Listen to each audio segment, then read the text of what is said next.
শুধু অবকাঠামো উন্নয়নে হাসপাতালে কমবে না রোগী, বাড়াতে হবে জনবল। রাজধানীতে আন্তর্জাতিক এক সম্মেলনে এমন মত দিয়েছেন জনস্বাস্থ্যবিদরা। অনুষ্ঠানে স্বাস্থ্যমন্ত্রী জানিয়েছেন, স্বাস্থ্য খাতে বাজেট বরাদ্দের সর্বোচ্চ ব্যবহারের চেষ্টা সরকার। স্বাস্থ্যসেবায় সাধারণের আস্থার অন্যতম নাম ঢাকা মেডিকেল। যদিও প্রতিষ্ঠানটির পরিবেশ নিয়ে অসন্তোষ আছে অনেকের। প্রশ্ন আছে সরকারি অন্য হাসপাতালগুলোর সেবার মানে। এমন পরিস্থিতিতে রাজধানীর আইইডিসিআর মিলনায়তনে বাংলাদেশ পাবলিক হেলথ অ্যাসোসিয়েশনের এই আন্তর্জাতিক জনস্বাস্থ্য সম্মেলন, যেখানে উঠে আসে এই খাতের বর্তমান বাস্তবতা। অনুষ্ঠানে জনস্বাস্থ্যবিদরা বলেন, অবকাঠামোগত উন্নয়নের চেয়ে রোগ প্রতিরোধ জরুরি। সেজন্য বাড়াতে হবে বরাদ্দ ও জনবল।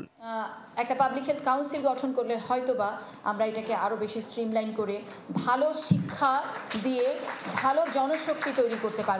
এক বিছানার পেছনে 3টা করে রোগী আছে, ফ্লোরে আছে, এবং এটা দিন দিন বাড়ছে। How long? আমরা যদি এর থেকে পরিত্রাণ পেতে চাই, we should go for the preventive aspect. অনুষ্ঠানে যোগ দিয়ে স্বাস্থ্য খাতের উন্নয়নে সরকারের পরিকল্পনা তুলে ধরেন স্বাস্থ্যমন্ত্রী।